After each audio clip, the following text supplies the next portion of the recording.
Shalom, kembali lagi bersama kami di Wong LA, ada di LA untuk jadi berkat bagi dunia ini.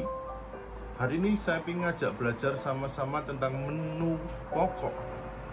Di dalam 2 Timotius 3 ayat 15 mengatakan, ingatlah juga bahwa sejak kecil engkau sudah mengenal kitab suci yang telah memberikan hikmat kepadamu dan menuntun engkau kepada keselamatan melalui iman kepada Kristus Yesus. Hari ini kita belajar dari seorang ibu yang berobat ke dokter dan mendapat vitamin di samping beberapa obat. Beberapa hari kemudian ibu itu menggerutu.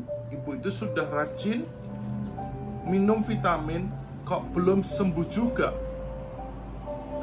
Anaknya pun menyahut, ibu harus makan untuk memenuhi kebutuhan gizi ibu. Walaupun tidak makan, aku sudah minum vitamin. Ujurnya tak mau kalah ibu ini. Ketika ditanya mengenai rutinitas membaca Alkitab setiap hari, seorang menjawab, saya selalu membaca renungan. Itu kan sama saja membaca Alkitab.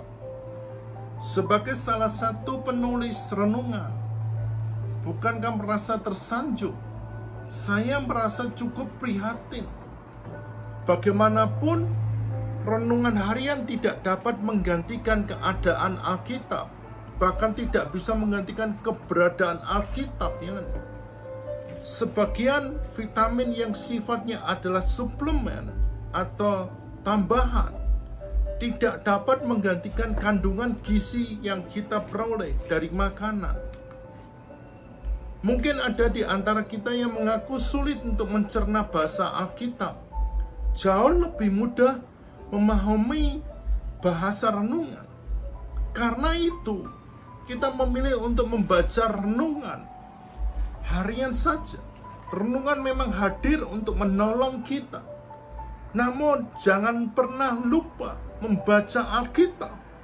Dalam renungan ini kita pun tertulis ayat bacaan setahun untuk membantu memudahkan. Bahkan di dalam grup ini, dalam channel ini, kita mempunyai program membaca Alkitab setiap hari. Ikutilah itu. Dengan demikian, dalam 1 tahun, kita dimungkinkan kita bisa selesai membaca Alkitab. Mulai dari kitab Kejadian sampai Wahyu. Percaya bahwa Roh Kudus akan menolong kita. Kita juga bisa bertanya kepada orang yang lebih kompeten, seperti pendeta misalnya. Tapi jika membaca saja tidak, bagaimana mungkin kita bisa memahami? Marilah kita baca kitab suci, berdoa tiap hari.